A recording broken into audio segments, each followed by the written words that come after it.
Hi, people. Thank you for stopping by Building Wealth with Rajeev. China is one of the biggest economies in the world, yet it's one of the biggest mysteries as well. Here I chat with Alvin Chow, who leads one of the leading investment education companies in Singapore, Dr. Wealth. His company studies China equities very closely. Hope you find the content useful. Alvin talks about what and where to invest in China. Please do share your views and subscribe to the channel. Chinese companies are very different from the West. Okay, and the way I see it, why is there so much tussle between US and China? Is not just about who is going to be the world number one. Is the problem lies deeper down in cultural differences. Yeah. The Western culture and the Chinese culture are very different, right? I quote you one example.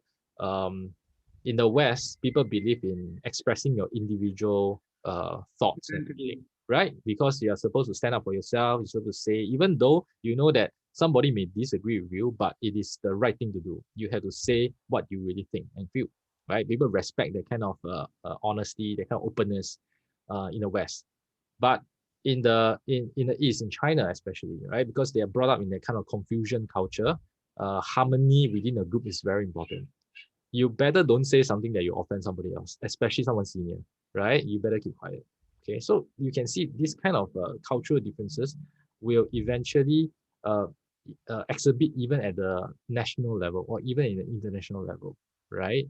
So you will start to see like, Trump will just say what he wants. He doesn't care whether he offends China, but China will be very measured in their responses, right? You can see even that cultural differences are there, okay? And that's how, and also Jack Ma, right? He shouldn't have said what he said, right? Otherwise, Alibaba wouldn't be in such pain. Okay, there is really some cultural impact to that. But if Jack Ma was an American saying those things in under the context of an American corporation, no problem. He won't have any repercussion, right? So you can see that kind of differences in that consequences Mm. in the two different countries. So the message is if you when you evaluate Chinese companies, you have to use the lens of a Chinese culture, Chinese context to evaluate them. You cannot use a Western lens to evaluate Chinese companies. Then you will find that everything is nonsense because it conflicts with the Western values. Yeah. Mm. So I think that is one important transition that people has to make when you invest in China. You have to stop using the Western values and Western lens. So there is China H shares, or what's the best way to go around? I mean, there are equities on US, but Yeah. if they will get a flavor of, let's say, very Chinese equities. Yeah, there are mainly four stock exchanges that you can get exposure to Chinese companies. Of course, you mentioned about the US ADRs. A lot more of the international Chinese companies and mainly technology-driven kind of companies will choose to list there. You have your H shares, which has always been using Hong Kong as a conduit to raise money from the international capital markets, right? And it's still prospering, right? Especially because of the threat of US delisting of Chinese companies. So many of them has decided to list in Hong Kong instead, right? Instead of just uh, having to go US and then eventually go back to Hong Kong. Increasingly, you are seeing that trend. And I think that Hong Kong will continue to remain as a key markets for Chinese companies to tap on the international markets. And you will have your Shenzhen stock market and your Shanghai stock market. Both of these are known as the A shares market. In the past, investors come buy A shares, as in foreign investors, right? They are only meant for their citizens and some institutions which have the license to do so. And I think it was about 21 for about 7 years ago, China opened up the market and now foreigners can buy A shares. Okay, not everything, but majority of the A shares that are available, you can buy them. And I would say that some of the best companies in China are actually A shares. They are not in the US ADRs. They are not in Hong Kong. Okay, and when I say that, I refer to more of the consumer brands that the Chinese grew up with, right? So you just imagine that um, they have their own version of their Coca-Cola, they have their own version of their no those kind of brands that really stick to their lifestyle. And these are the companies that I really like. Okay, so I think let's take a hypothetical situation of you're trying to build a portfolio, Alvin, in China, and you have $1 million. Yeah. And so how would you go about it? I mean, let's talk about top 2 to 3 picks, which will be highly weighted in your portfolio. What would those be? Yeah, okay. I will just mention the good ones, okay, but they are not necessarily at a price that they are worth buying. Okay. Yeah. Usually good stocks most of the time are overvalued. Yeah. And the theme that I will go with China is very specific, is your consumer discretionary or consumer staples. As why I mentioned those brands lah. So for example, I mentioned about Moutai, a lot of the F&B, right, related one, the brands. Moutai is one. A soy sauce brand called a company called Foshan Haitian. They make soy sauce. They are the largest in China, and the Chinese cuisine cannot go without soy sauce. It's actually a very important thing. Mm.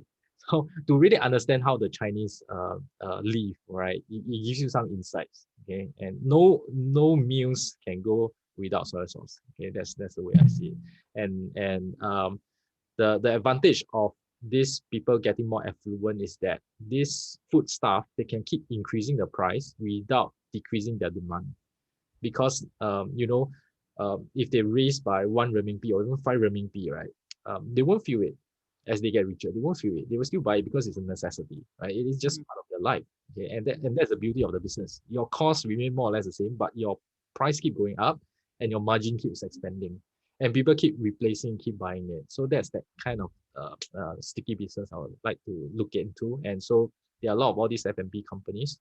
Another group would be like home appliances, right? And China home appliance brands are very, very strong actually internationally. They have bought over other Western brands. Okay, like your Haier has bought over General Electric home appliances. So you might be thinking that you're buying a Western brand, but it's actually not. It belongs to a Chinese company. Mm. So why is it good, right? It's again back to the affluence, rise of affluence theme, where Chinese are also mad about property. They like to buy houses, right? And when they are rich, they buy houses. And you can't have a house without home appliances, right? Even if you rent it out, okay, tenants will come in and buy home appliances, and that includes your air conditioning, your vacuum cleaner, your kettles, all this kind of stuff, right? And we are talking about, even if we don't talk about the whole 1.4 billion people in China, let's just talk about the coastal area, which are the more affluent ones. You estimate probably about 600 million people.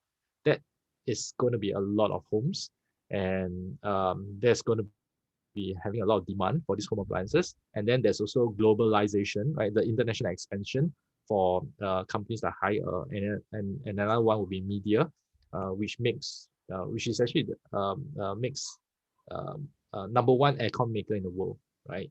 No longer your Japanese brand, no longer your US brands, it's the Chinese brands that are dominating. And I think this is just a start, right? They are. So, So these are the names. no, this is great. Thank you so much. Now let's do you want to think, drill down a little bit in Moutai? I mean, why is it your in terms of the business and in terms of little bit of finances? How do you feel? Why do you feel comfortable with them? You mean Moutai? Moutai, Right. yeah. I think one key thing that I look for, because if you're to invest in the rise of China, the growth rate is very important, right? So the historical growth rate for Moutai is 20 over percent per year. Okay, and you compare it to the GDP of China, which is about almost 6% now, right? That is at least probably about 4 times faster. Okay, and that is kind of benchmark. If a company is growing 20% per year consistently for many many years, right? And then you can still see that the addressable market has not been reached yet. Then I think that there's a good growth story going, and it's a very strong brand as well. The Mao Zedong has bestowed it as a national leader, right? When you give this kind of title, it's not, it basically is irreplaceable already, right? And another thing about Chinese culture is face value. Okay, uh, Mm. they like to show off, right? That they are wealthy and things like that. And Moutai is a symbol of that. Okay, you have a feast and then you put a Moutai, to celebrate that occasion. In fact, you can't go without it. If there isn't, then you lose face. Oh, okay. Yeah. So things like this, if you really understand why is there a driving demand for this, okay, then it solves one part of the equation, which is the demand side. And then on the supply side is that Moutai is made in a special place along a special river, and it's not the entire river, it's that particular section of the river which somehow have that perfect set of microbes, okay, bacteria or whatever, right? They try taking water from upper stream and lower stream, it just don't taste as good.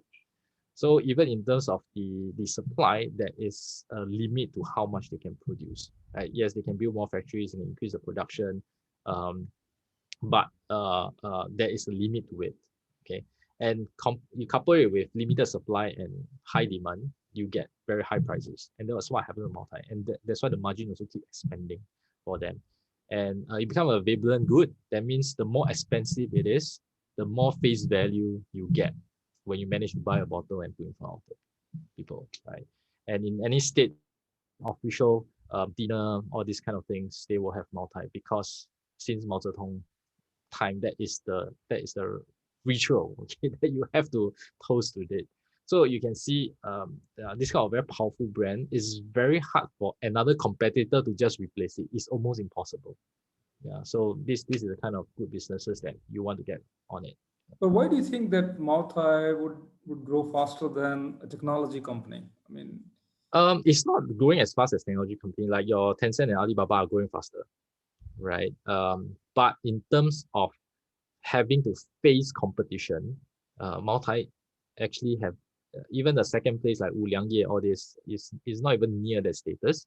Whereas you can see Alibaba, Tencent, they keep having a lot of competitors, and that is one thing that Warren Buffett doesn't like to invest in tech companies because their technology usually allow them to have that advantage for a while, maybe 1-2 years, and then you start to see another competitor come in, right? Like WeChat was so powerful with its, or Tencent is so powerful with its social media environment until you have your TikTok coming in, right? Your Kuaishou coming in, okay? And they had to invest in a lot of other startups to continue with their success, okay?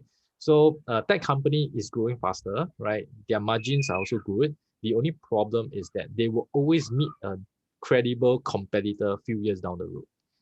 so you're talking about Moutai has this significant moat. Yeah, it is. It is, right? So think about it. Who in the right mind will want to challenge, right? Even there is a new brand of Baiju, which is Jiang Xiaobai, which is getting very popular among the millennials, but it's a different segment of the market, right? Because anyway, the millennials are not buying Moutai. Okay, the Moutai is really the premium, the MS of the Baiju status. Uh, but they managed to carve out the segment. Jiang Xiaoban managed to carve out the segment at the millennials populace. But that's it, right? I think it's very hard for them to move up market. I don't think the state dinner will use Jiang Xiaobai as a Baiju. It's not appropriate, right? So you see that the moat that Moutai has around its own customer segment is very, very strong. Yeah. Okay, I think that's good to hear. And next 5 years, what's your view on Moutai? I mean, where the stock could be headed? I mean, it's not a financial advice, but it just in terms Yeah. of you know. Because if it's still managed to grow at 20% per year, right, the share price should double in 5 years.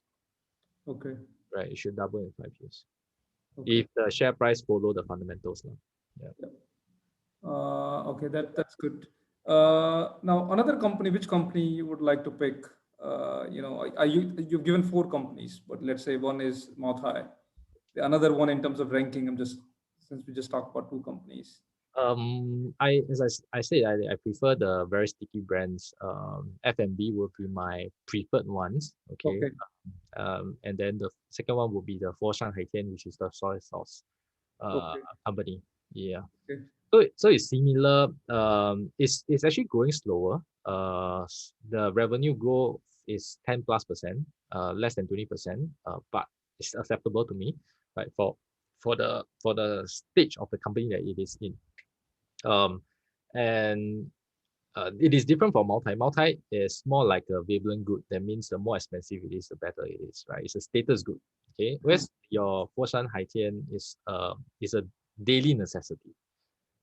Where they use it to cook and things like this, right? So I think that soy sauce is a very critical uh resource, I would say, or material for Chinese cooking. Okay, and you can't do without it, and you keep buying it over and over again, and they can have the ability to raise the price as we established earlier, and same thing in terms of competition. Yes, they have competitors like John G, all this kind, or even Lee Kam Ki private companies, um, but they are only very regional. Okay, whether is it John G, whether is it Lee Kam Ki, they're very regional. Only Haitian is at the national level. And if you're able to capture that kind of Chinese culture, um, and the mouth is a very sensitive place, right? We grow up with a certain brands of food, and you will realize that we always go back to the same brand, okay, and for the rest of the life, right? And even pass down to the next generation because they grew up with the same. You cook for them, right? They grew up with the same. Then you remember they go to the supermarket. Oh, my parents used to use this to cook. That is the way, right? It is. Nobody question it. Just that's a brand I'm going to use.